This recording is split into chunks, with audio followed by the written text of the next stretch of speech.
All right, what's going on, everybody? This is Peter Renna back with another edition of Dollar Bin Digging, which you can check out over on comicbookinvest.com, as well as my YouTube channel and over on Tales from the Flip Side.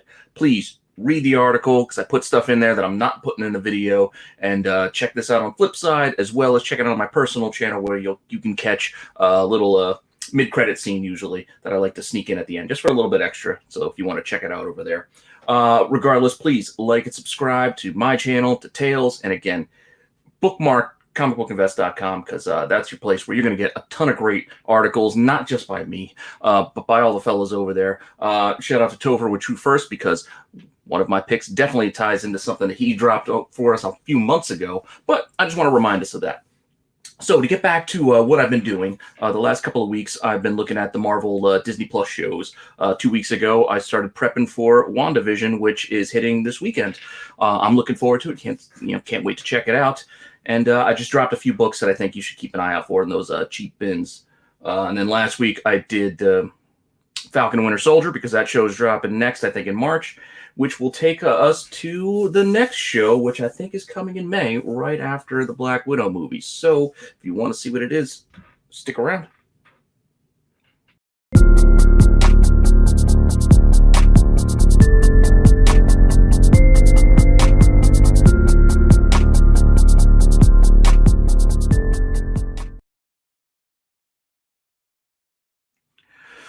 All right, so what are we doing this week? This week we are doing Loki. That's right. I'm looking forward to this. Even though Loki is no longer in the MCU proper after what Thanos did to him, there is a version that did make it out thanks to some timey-wimey, wibbly-wobbly shenanigans that the crew did in Endgame there. So we do have a Loki, thankfully, and we do get an interesting show pulling out of that.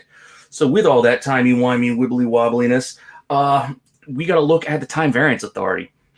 Now, I know this book is not a book you're going to find in the dollar bins. People have known about this now for a couple of months, and this is already shot up in value. I mean, yes, keep an eye out for it, but I'm not saying you're going to find Thor 372 in those cheap boxes for much longer if you can. Again, a lot of people have been clearing it out for the last couple of months. But it's still something you should be aware of because I think that's the first full appearance of the Time Variance Authority, as well as lately another hot book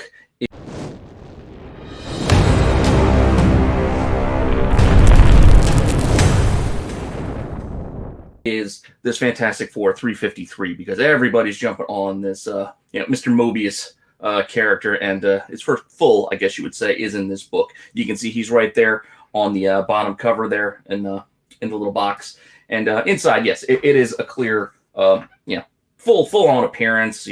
He's speaking. He's a main character, and he can see him that he looks just like Owen Wilson's character there on the show. So this should be interesting to see. I enjoy Owen Wilson when cast in the right role, and I think he can do a good job with this. So with that, I think you got to keep an eye out for those books. But the one I think is getting forgotten about, and Topher even mentioned this in his True First article, a while back, is that while Fantastic Four 353 shows that that full appearance, he does show up in 352. So I don't know why this book is still like $1 or $2. I just bought one online for $2 just this past week just because it's so cheap.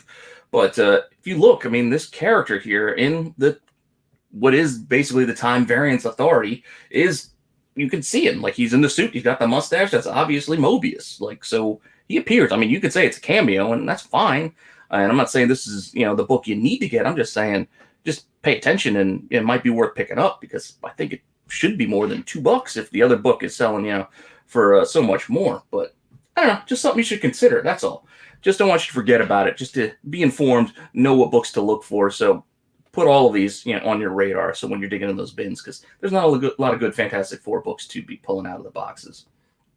And on that note, Topher did remind me that we should mention this Fantastic Four annual that also hits back into the Time Variance Authority. And there's a lot of first appearances in this annual for some of the characters, justices, I think they are. So it's just something you might want to look for. I don't know if there's anything going to tie directly into the show or hit up at any point in time, but it's still worth looking at because, I mean, a Fantastic Four annual number 27, I mean, who's been paying attention to that, right? So keep an eye out for it. All right, so with our next pick, we're going to go look at the female version of Loki. I'm not for certain that this is going to be in the show, but we can see that there are multiple Lokis being shown in some form. A lot of time travel, a lot of weirdness going on here. I don't know if it's going to be like a multiverse, kind of thing going on or what, but there is a chance, at the very least, that we might get a female version of Loki on this show. So it is worth paying attention to. So with that said, I know I mentioned before months ago on Dollar Bin Digging to look for that, first, female version of Loki, and that's Thor 5. There's 2 covers. There's the regular, which is pretty cool, and then there's that Michael Turner cover that is also really awesome. So if you can find them, obviously grab them. But again, this is a while ago. People spec so far out on Marvel that it's kind of hard to find new gems to find for cheap, because people are just specking so far in advance that these are books that they might have already done the cycle. They were hot and now they're back in the bins again. Who knows? But just keep them on your radar, just in case you're flipping past those Thor books, to keep an eye out for these. Because yes, in this book, it's Loki and the female version. He basically, I think he takes over in his reincarnation, Sif's the body meant for Sif, and kind of takes control of that, and this becomes like a female version of Loki in this. So to that end, will we see her on the show? I don't know, but they did cast a character, this actress, this Sophia DiMartino, and who knows? They didn't say who she's playing, but could she be a female Loki? I mean, it's possible. If you kind of look with the eyes and just the facial structures a bit, you can kind of see almost like a little bit of Tom Hiddleston in there. I don't know. I'm just saying. I'm not saying they look alike, but I don't know if you remember that Seinfeld episode where George was dating the girl who kind of looked like Jerry, and then once you saw it, you couldn't unsee it. Oh, what do you know about what you look like? Well, maybe we do look a little like each other. So once I looked at these two together, now I can't unsee it, and they kind of look together. But anyway, just something to keep an eye on. Again, we don't know if that's who she's going to be. It might not be a female Loki. She might be another character altogether. But it is curious, this set photo that they showed, where it kind of has at least that kind of Loki kind of quality with the gold, and it looks like there's a touch of green in there. I mean, could be any other Asgardian. There's plenty of other Asgardians that she could be playing, and maybe not even an Asgardian. Who knows? She could be anybody. But just an idea to keep in mind that it could be a female Loki. And to that end, another thing that you want to think about with the female Loki aspect is that that character had a run for a while where Loki was basically I think he in Mighty Avengers. There was a Mighty Avengers run where he basically swapped in for Wanda. And I don't know if they're going to tie anything like that into these shows in any way, but you never know. You never know what they might do.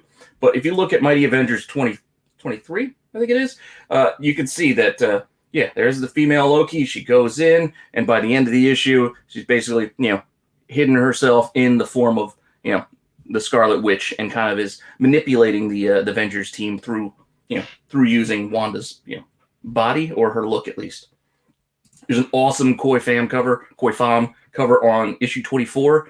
So you just want to take a look at that too. And that kind of continues the story. You can see again, it's Loki, still posing as Scarlet Witch. But the one that I think that you kind of want to look out for here, because as cool as that is, and the cool as the interiors are, and that awesome cover, I also really like this Mighty Avengers 29 cover. It's just, I don't know, there's something about it. It's just cool, kind of painterly look. I think it's a Djurjevic. I don't know if I'm saying his name properly, but I think that's who did the cover on this one, and it's a gorgeous cover. So you can find this for $1. I get it just for the cover alone. And there's nothing really super significant outside of that. It's just I'm looking for the female Loki books that you might find for $1, and this is one that you probably can scoop out of those cheap bins, because there's not a lot of people buying it for it. I did find it kind of interesting inside that through a kiss between basically Hawkeye and Scarlet Witch, who ends up being Loki. That's how we found out that you're not Wanda, because apparently he knows how she kisses, and that's not how Loki did it, I guess. So I don't know. I just found it fun. That would be a fun scene for them to do in live action. But again, it's mostly for that cover is why I picked it for for a book that you should keep an eye out for this week. So we're gonna move on. And moving on with our next pick, we're going to go rolling into the Dark Reign Young Avengers. Now, again, this one has been one that has been mentioned before. People have spec'd on it a bit. You can find a lot of copies online, in that 10 to 15 kind of dollar range. So it's still kind of on the lower end, and it's still a book that you can probably still find in those dollar bins, because a lot of these extra, tie-ins to larger Marvel events, this Dark Reign thing where they did little minis kind of growing out of it. Those things, just a lot of people, they had a lot of extras. Like shops usually have a lot of extras, and that's kind of stuff that just winds up in the dollar bins for cheap because nobody's really looking out for it. And the reason for this pick is because the second Enchantress actually first appears in this. It's Sylvie, I want to say Sylvie Lufton. I don't know if I'm saying her name properly, but the second Enchantress is the reason why this book it's her first appearance, and it's one you should keep an eye out for.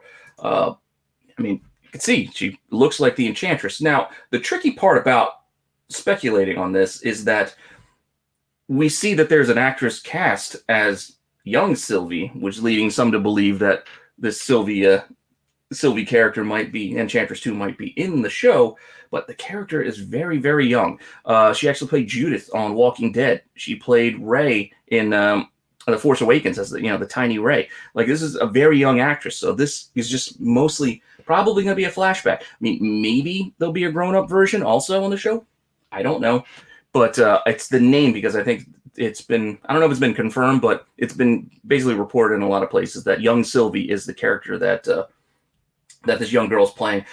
I don't know how they would handle that, but it's just something to keep an eye on.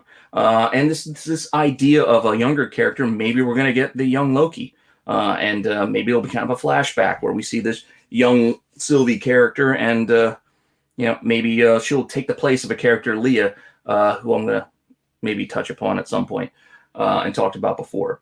Maybe they'll do some sort of swap. I don't know. Who knows what their plans are? But if we get a young Loki, then you're looking for that first Kid Loki book as well. But again, you're not finding that for cheap usually because that's long been pointed out and long been spec'd upon. It's an expensive book already.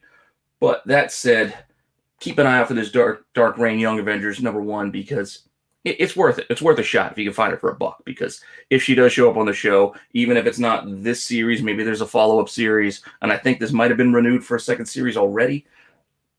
That's a character we may see coming around, that second time. So, just something to keep in your pocket, something to put in that mental Rolodex. So when you're flipping through the boxes, to keep an eye out for that one. So that'll take us to our last pick. Okay, so for our last pick, I'm going to stick with this Enchantress idea and, maybe, play off that possibility that maybe the Sophia DiMartino is an older version of this young Sylvie character, and maybe, she's just a grown-up version of that Enchantress. It's a possibility.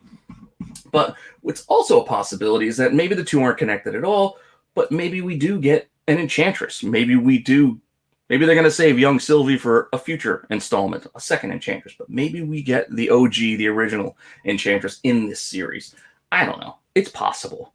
Now, the first appearance-wise, you're not going to find a Journey into Mystery 103 in the dollar box. You're just not. So, I mean, if you do, bravo, good on you. But I'm not saying that you're going to. So, putting that aside, when you have a character as old, or not as old, but has been around as long as she has, you're not going to find that first appearance in the cheap bin. So you're going to have to, think a little bit outside the box of what else people might be looking for that relates to that character. And one book that I really like is this Son of Asgard Thor #8. It just has a gorgeous, gorgeous cover. I mean, it's just, check it out. I mean, I don't know. It's worth the price of admission alone, especially for $1. So, I don't know. There's not a lot of great Enchantress covers that I can think of off the top of my head, but this is definitely one of them. And if you find it for $1, I recommend you just grabbing it just for that. So that's why I picked it for this last pick. But that's bringing up Enchantress, coming with that idea, who could play her, in this movie? Now, there's a lot of actors and actresses cast in this, and we don't know for certain who they're playing. So it's all left for us to speculate, So it's possible that we could be seeing somebody like maybe this, maybe, I'm going to try not to butcher her name, but Gugu Mbatu Raw. Maybe she's playing Enchantress? I don't know. She's got the look enough for it. I mean, she's gorgeous, so it's a possibility to me that she could be playing that character in this, because she's playing somebody, and they haven't announced who she is, but just kind of throwing that out there. I don't know. it's definitely a character I think she could fit doing. So just something to keep in mind. Maybe she plays it because there's lots of rumors there's a version of Enchantress in here somehow. So maybe that's the way they decide to go. I don't know.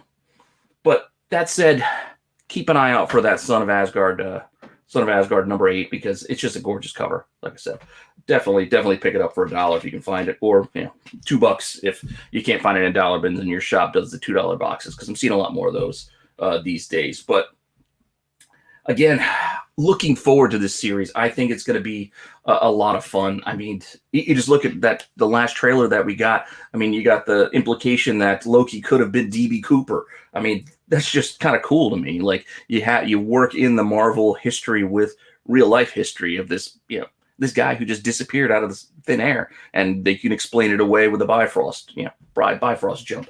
It's just kind of fun. It's just a fun little tidbit, a fun little thing that they can do. And I don't know. Again, I'm just looking forward to the series. You got some timey-wimey stuff. You got the Time Variance Authority. It's pretty fun. It's pretty cool. Who knows where they're going to go with this? But I think it's laying the groundwork for a lot of the other things that they may be planning going forward. And when you start talking about time, how can you not bring up Kang the Conqueror? And Kang is one of my favorite villains because of the old Secret Wars toy from back in the day, because I've joked about it before, because I like the Zemo Secret Wars, but Kang was the other one because, again, I guess I like purple. Purple is a perfect bad guy color. I don't know what to tell you. It's been used by the Joker and plenty of others for a reason. It's just an awesome color. It's a good look, and I think Kang is a possibility. And I don't know, the blue face and the green outfit with the purple and green, that's definitely bad guy color. Definitely bad guy color. And this the fan art that I've seen for the actor that they've hired to play him is really cool. I can see it. I can't wait to see it. I know there's talk that he might be the villain in the next Ant-Man movie, but there's no reason why they might not drop hints or lay the groundwork here, possibly in these Disney Plus shows, because hey, it's all controlled by the same place. They could do whatever the hell they want.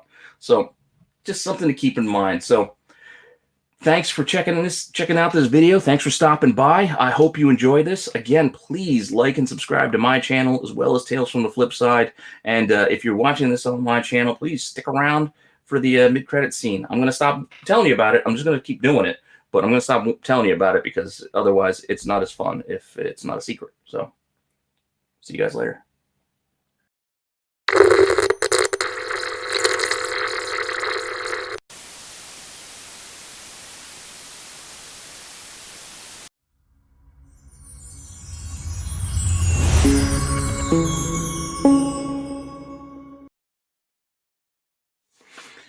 All right, so thanks for hanging around. If you're watching this on my channel, this is going to be my one little extra honorable mention that I'm going to kind of sneak in here.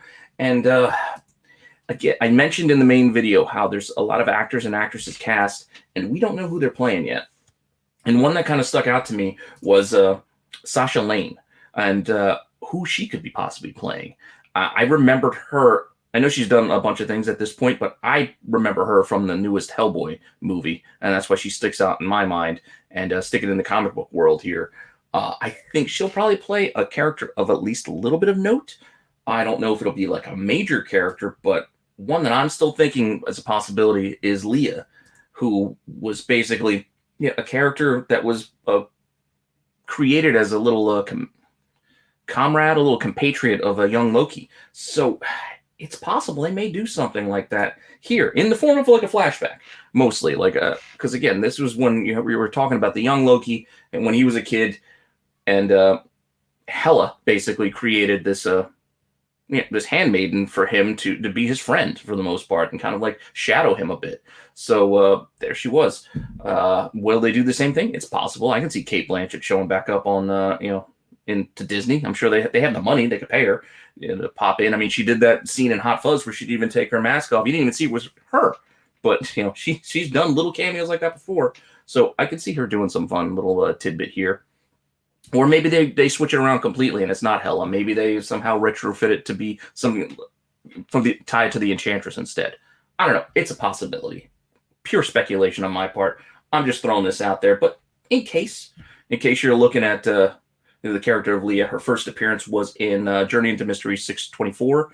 I mentioned it before on my article as as a possibility. You can see here, Hela creates her again. She's a little friend made for our young Loki, and maybe they just tie that in and they grow up. They run into each other in all these time jumps in these other universes. Who knows? Who knows what they might actually do? And the other one to kind of keep an eye out for is this one. I just really love this cover. This is just a gorgeous cover for what is it, 641, and this is actually the death of this character. So she is not long for this world. She doesn't last very long. You can see even she's saying that she's a handmaiden. It's her sacrifice is what she's made for. So she kind of fades away, but you can see the impact she left on Loki. So I can see her playing a character of note in like a show like this, a character that does hit Loki here and kind of sticks with him. Because even though he's been a villain at times in the MCU, you can see he does have a heart and he does have some sentimentality to him. So that's just my little extra. So take it for what you want. Do what you want with the information. I'm just giving you ideas of things you can find in dollar bins because I pick this Journey into Mystery and run up all the time because it's a great read. There's some great covers and it's just a fun little story. So with that, I'll see you guys.